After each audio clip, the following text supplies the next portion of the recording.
A very delightful good evening to all of you.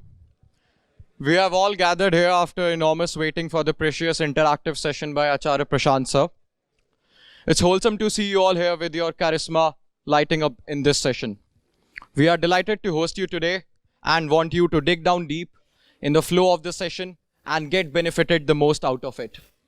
Henceforth, tighten up your seatbelts of your ears and activate your listening capabilities to get the meaningful rush. Today, on the occasion of Netaji Subhash Chandra Bose Jayanti, we are lucky to have with us Acharya Prashant sir. Sir has addressed us online in 2020 and was kind enough to accept our invitation for an extended offline talk this time. Thank you, sir. Acharya Prashant needs no introduction. From being an acclaimed Vedant exegete to a national blessing author of over 100 books, he is a powerful voice of socio-spiritual awakening in today's world. Today, tens of millions of people, especially the youth, get inspired daily by Acharya Prashant. Though his direct contact with people and though various online channels, he continues to bring clarity to all. So it's an honor to welcome you to address our institute on behalf of Delhi Technological University. We thank you for accepting our invitation.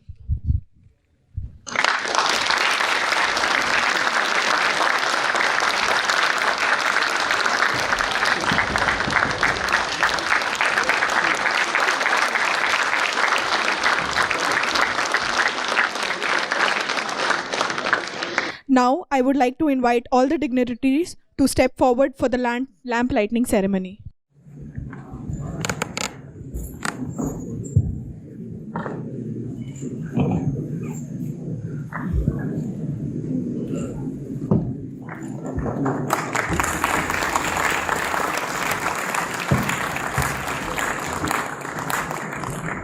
I now request all the dignitaries to take a seat among the audience and Acharya Prashant sir to proceed with this session.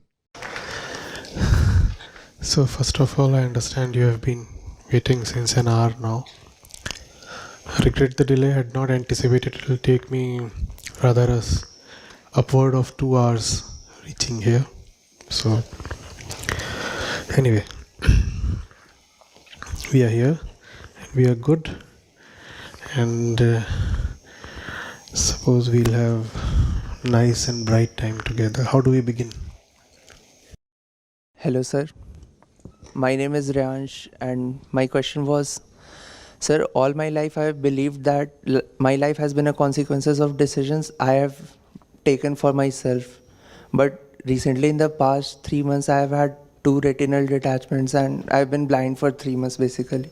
So I am questioning my beliefs now that is really that life is a consequences of decisions we take, or it is affected by external things and things that are not in our control.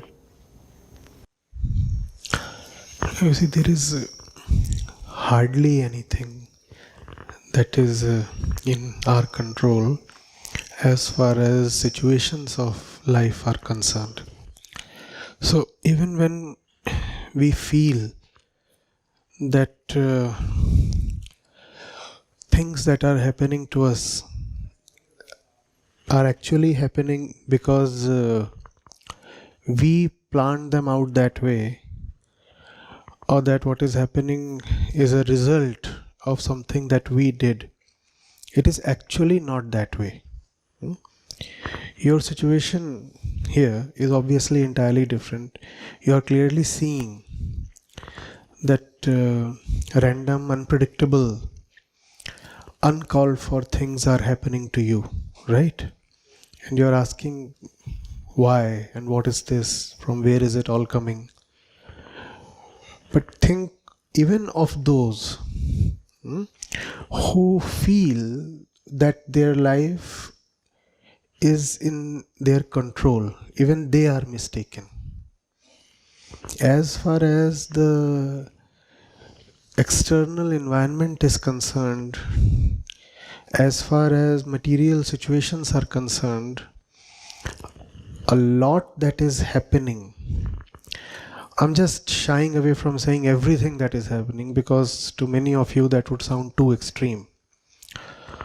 So I would limit myself to saying a lot that is happening is simply incidental, random. It's just that there is something called the ego. And one of the definitions of the ego is that it is the agency that likes to believe that it is the doer. What is the ego? The agency that likes to say, I did it. Whereas the fact is, everything in the sensual material domain is just random. It is the inability of the mind to come to terms with this randomness that gives rise to a fictitious doer. The doer says, I did it. And because it believes that things are within its control, this has happened because I did it. So it feels secure. I'll not be threatened. I can do good things to myself. I'll improve. I can take my situation to a higher place. I can do something. I am somebody and I can do this, do that, alter the conditions. However, many a times this doer meets with rude shocks, like in case of physical ailments. Suddenly you discover one day that your report says you have cancer. The doer used to love to claim he does a lot. Now who did the cancer? Who did the cancer? Now the doer is perplexed. Who did this? And the doer obviously wants to take credit only for the good things in life. Or for the things in life it can turn good. Don't you see how we all behave? When something goes nicely, we like to claim credit. When things do not turn up as they should, we balk away. We say, well, it was situational, or I didn't do it, or somebody else did it, or it just was a random accident or something. The ones who can look at life with sharp insight, the one who can have some detachment and intelligence will realize that we actually have close to zero control over what is going on externally. Even if for a while it appears that we are indeed in control, very soon that illusion is exposed for a while, and that while can last a bit. Not necessarily 5 minutes. For 5 years it might appear that you have control over external situations. The thing is, nobody has control over anything. So many of us sitting over here, who controls his or her birth? The very fact of our physical existence is something we did not have any say over. Not even the one with the greatest desire for control, a die-hard control freak, would dare to claim that he controlled his own birth. Equally, death. Most people would be fair enough to concede that their death is something that they never want to happen and hence is beyond their control, because it does eventually happen. But in other matters of life, we believe, we behave, we rather pretend as if we are the movers and shakers, we are the doers. And when life ruthlessly exposes the falseness of this belief, then we are shattered. There is very little that we actually control. chance, randomness is a great, great power. However, now that we have gone through the bleak part of it, let's come to the brightness. There is one thing that is bigger than chance. And that is who you really are. Situations can affect everything about you. Situations cannot affect you, provided you know who you are. Everything about you is situational. Classically, it is said to be in the domain of Prakriti. And what is in the domain of Prakriti is in the domain of Prakriti. And you are not Prakriti, therefore you have zero control over the affairs of Prakriti. Things happen there. Your eyes are Prakriti. Your body is Prakriti. The entire universe is Prakriti. Your birth is Prakriti. Your death is Prakriti. You come across a person and fall for her. All that is just Prakriti. You believe you have done something, you have done nothing. It's like two chemicals believing that they have decided to react with each other. There is no agency there. There is no decision-making entity there. Things just happen. With us too, things just happen. The difference is that when it comes to chemicals, there is no ego there to claim decision-making or ownership. And there is no desire there to claim the fruit of the reaction. Sodium and water give you sodium hydroxide. Well, sodium is actually gone. But let's say sodium remains. Sodium will not say, I own a part of the hydroxide because I made it. So this fictitious agency, ego, does not exist there. When it comes to the external aspects of our life, the material aspects of our life, for example, the aspects of our body, these things are also like chemicals. But the great difference is here we have an inner psychic fictitious agency that loves to claim, I did it and I am suffering for it, or I am enjoying the results of it. The ones who start seeing that what they usually call as life and events in life are just situational and random are the ones who are liberated from life. They are set free as liberated beings to fly high without limits and achieve their true potential.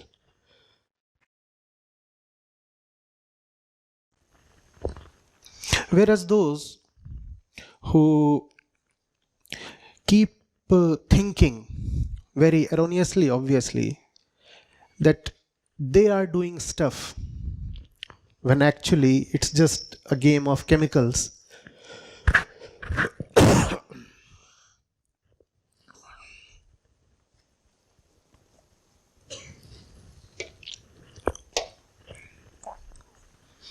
I'm sorry, a bit of bad throat.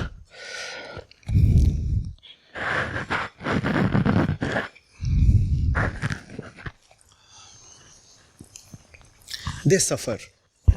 So, we were saying providence or chance or randomness or prakriti is a great power. That power we sometimes refer to as luck as well. Right? Luck or chance. For example, why was somebody born a male? Why was somebody born a female? Nobody decides that on his own, right? Just happens. Why was somebody born or was somebody not born at all? Why black? Why white? Why is somebody born with a silver spoon? Why is somebody born in an impoverished family? Luck, chance. Obviously that has a great power. But there is one power we said that's greater than chance. And what's that? The power of the self. And what is self? That within you that must remain unaffected by chance. Otherwise, you will be puppets in the hands of luck, chance, providence, prakriti, randomness. Choose your word. Does it sound great to be a puppet? An unconscious puppet that does not even know who's holding the threads, the strings. How alluring does that sound as young people? Yes? But the thing is, we all indeed are puppets. Just a couple of minutes back, I had no idea that my throat would play up and I would be coughing at that particular juncture in my speech. Did I know in advance? I didn't. But it happened. You yawn, you cough, you sneeze. You breathe. You ingest food and you find it digested. Do you know how things are happening in the digestive tract? You don't know that, but it's just happening. Similarly, decision making. We feel we are deciding matters, but whether you go back to the classics in Vedanta or you return to modern science, even that which we call as our conscious decisions are actually just chemical games being played out in form of thoughts and emotions. We love to say, I thought thus, or I felt thus. The thing is, there is just the thought and just the feeling. There is no thinker, no feeler. There is just something happening in a biological, a chemical way within. And mistakenly, you start taking ownership or credit for it. You start saying, oh, I felt this way. Did you choose to feel that way? No, it was just chance. And we all are actually puppets. How many of you choose your thoughts? Well, thoughts come and thoughts decide your choices, right? When you have to make a choice, it is the thought that is the chooser. But did you choose your thought in the first place? Somebody comes to you with some idea or some topic and you say, let me think over it. At that moment, do you know what you are going to think about the matter? No. Thought is largely autonomous. And thought has no capacity to see where it is coming from. And because thought has no capacity to see where it's coming from, we mistakenly believe that the thought is coming from some place called the I. No, the thought is not coming from a place called the I. The thought is simply coming from hormones, chemicals, material, prakriti. That's where the thought is coming from. So we all indeed are puppets. Whatsoever is happening in life is just a chemical game. That sounds quite depressing, right? But as we said, there's brightness ahead. Every cloud has a silver lining. The self is above all luck. And what did we say about the self? Not much can be said about the self, but we'll have to. The self is that within you that situations can never touch. The self is that within you the situations can never touch. And situations include time as well. When we talk of the material universe, that includes time, right? Time and space. There is no universe without time, space, correct? So the self is that within you that is timeless. That is timeless, formless, spaceless, nameless, beyond your imagination. There has to be something within. And remember, that self is an optional entity. Optional? Optional? How optional? Yes, optional for you. If you want, it will exist for you. If you do not want, it will not exist for you. The Upanishads say the self exists only for the one who chooses it. You don't choose it, it won't exist for you. It will exist as an absolute truth, but it will not exist with respect to you. So the self is a choice. The self is a choice. And if you have the self, you can beat luck. Otherwise, you are puppets of luck. How many of you love to be puppets? I'll repeat that question again and again. Because as young people, there must be a velocity within, a fire within that says, I do not want to live the life of a slave. How many of you relish this proposition? I'll continuously be a slave. Anybody who enjoys this thought? Then the only help can come from the thing called the self. The self meaning the one that you really are, not the one that you have assumed yourself to be. If you live in the self, then you will see whatsoever is happening to the body or to the world and all kinds of tragedies. They might be good, they might be bad. You might need to do a lot about them, but still, internally, you will remain untouched, you will remain uncorrupted, you will remain free of fear and sorrow. Otherwise, life is unforgiving. Life does not spare anybody. And situations can be very, very brutal.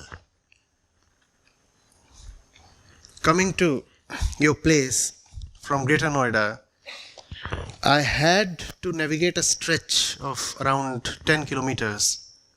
The driving conditions were very pathetic, but I should not talk about the driving conditions.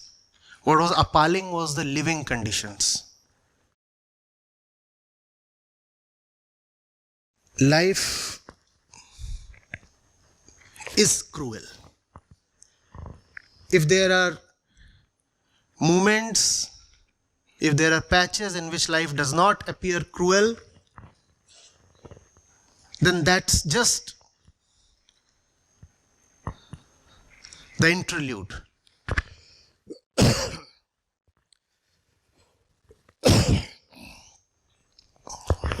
I had not wanted this. Just happened.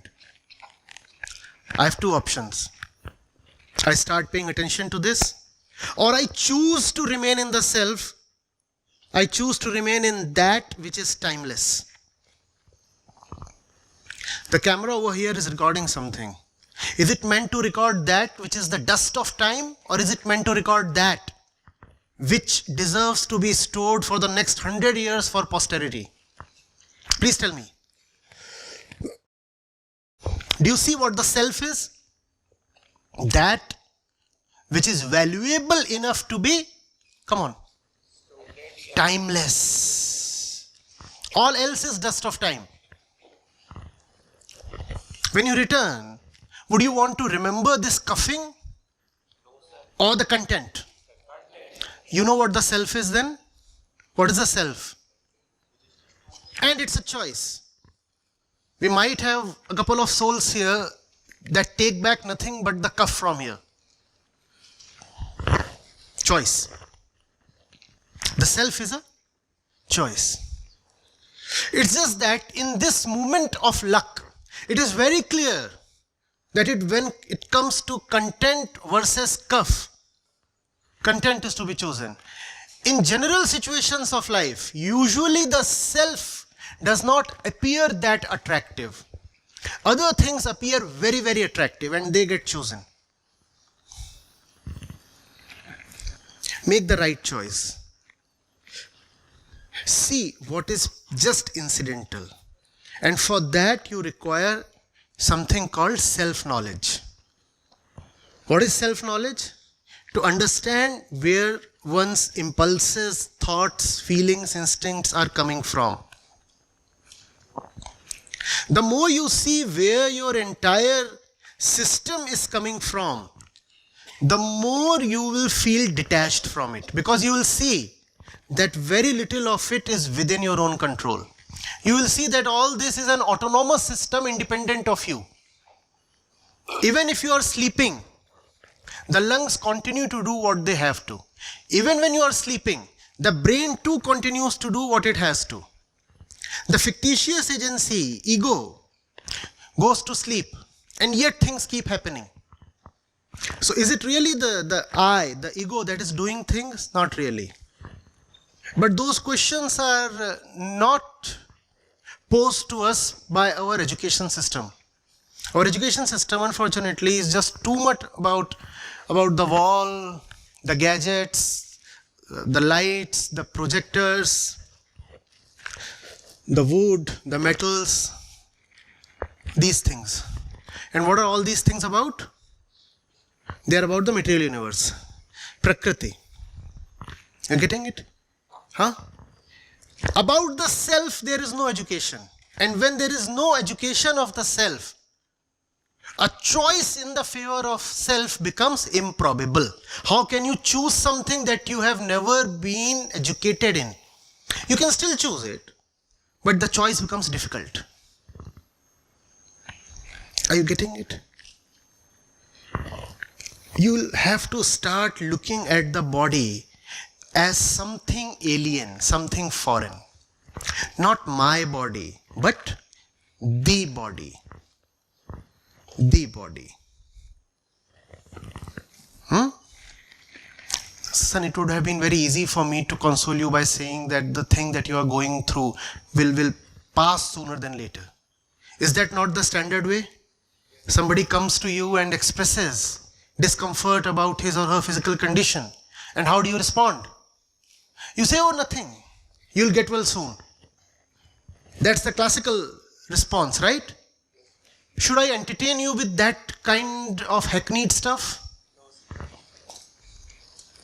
The fact is, you might never actually get well. I too carry physical conditions that are chronic, and there are no cures available. The fact is that the body itself is an incurable chronic disease. Not only is it incurable and chronic, it is actually terminal disease. The body is a fatal condition. The body always results in death. So what else is the body? Except a terminal condition, what name do I realistically give to the body?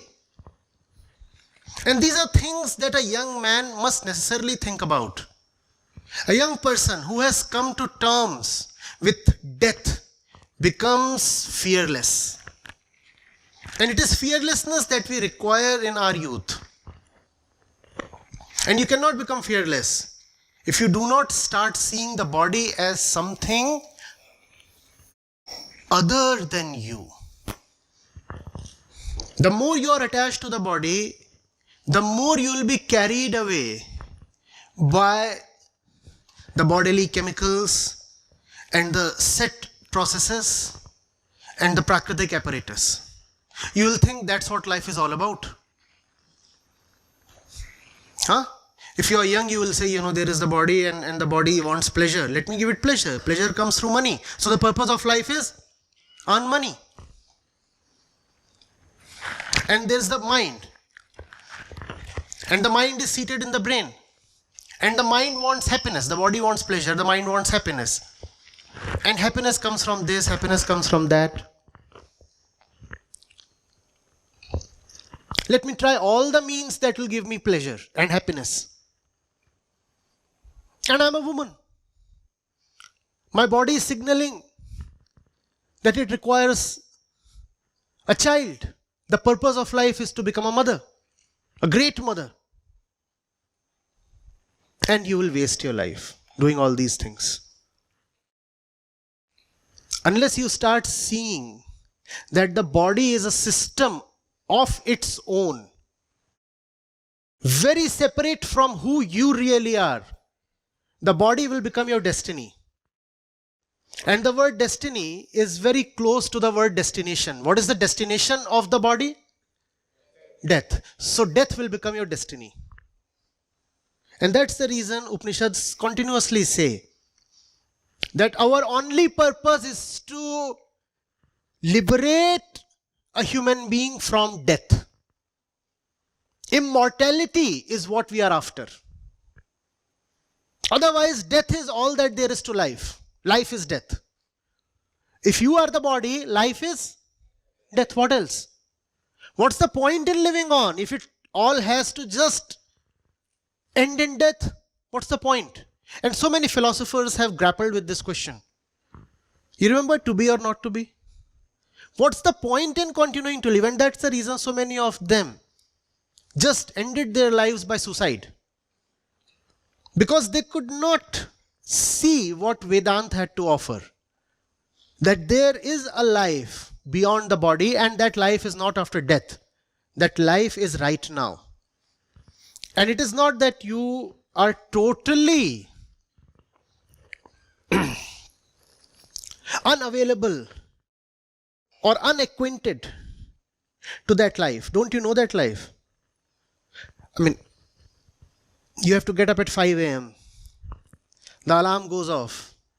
The body is saying, it's so cold, I want to continue sleeping. What do you decide? Sometimes you do decide to get up, right? So don't you see that the body has its own objectives and your objectives are different? Do you see this? Even if in a hazy way. Do you see this? You're sitting here and I'm pretty sure there would be nobody whose body would be in a perfect condition to continue just sitting. Somebody would be feeling a bit thirsty, somebody a bit hungry.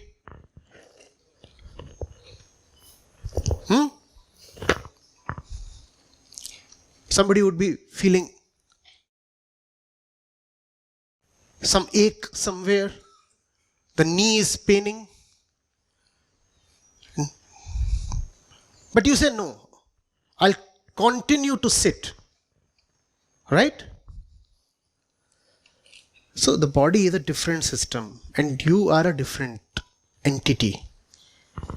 The entity that you are has to be chosen. And when you choose that entity, then irrespective of what life and situations have to throw at you, you will be a champion. And there is no other way to be a champion.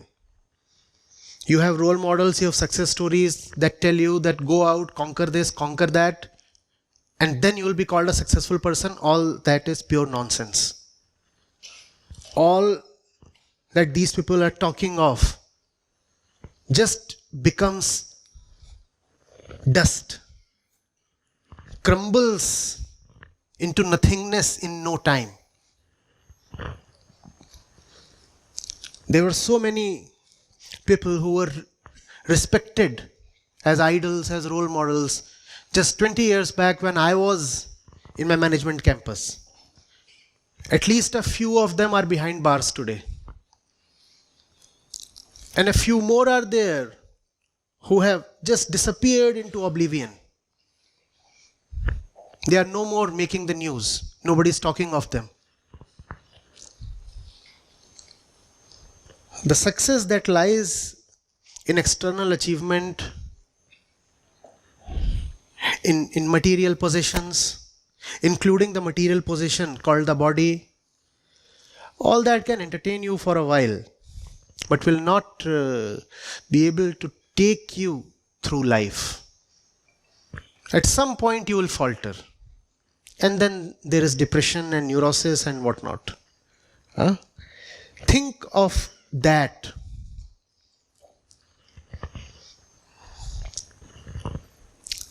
Which can remain firm in face of all the beatings that life has to offer. That can remain unmoved in face of all the temptations that life throws at you. Empower that, strengthen that. That self, even though it is the absolutely powerful entity, as far as we human beings are concerned, we have to nurture it, cultivate it, raise it for ourselves like one raises a baby. Are you getting it? And that's the real meaning of growing up, of maturity. Raise the self like one raises a kid. Growing up is not about producing a biological kid and raising it. It's about raising yourself. Am I making sense, or is it all just hot air bypassing your locations? Is it making sense? The self has to be developed with practice and discipline. If there is stuff that you know you must not choose, stand firm and do not choose. Even if it appears alluring, even if it appears threatening, stay firm. Stand your place. Learn immovability.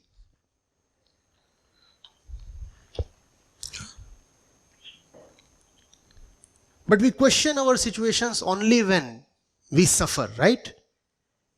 Today there is a physical problem. Therefore you have raised this question. There would be so many here who would be in the spring of their physicality, who would be very happy with how their bodies currently are behaving. They will never ask me, "Sir, what do I do with all the pleasure that the young body has to offer me?" And that's the problem. Whether it is pleasure or suffering, you have to realize it is not yours. And if you are somebody who wants to own the pleasure that comes from the material body, then you will be obliged to own the suffering as well. The equation is simple. You cannot take one and leave the other. If you want to identify with physical pleasures, material things, then you will also have to bear all the material suffering. Right? Therefore, discipline is needed. Am I talking of not having pleasure? No, I'm talking of having higher pleasure. I'm talking of having a higher quality of pleasure. Those who have known have called it joy. They have said even animals experience the cheap kind of pleasures. There is nothing in that. Can you experience the pleasure contained in conquering yourself? That's called joy. Therefore, your role models must not be the ones who claim they have conquered the world. Rather, look at the ones who did not allow the world to mean too much to them. That's called conquering oneself. And this is not some old-fashioned nonsense. This that is being said is timeless. It can never get old. It does not appear attractive. I appreciate youth and inexperience and lack of education in the self. Therefore, a lot of it simply would appear unbelievable. But it helps.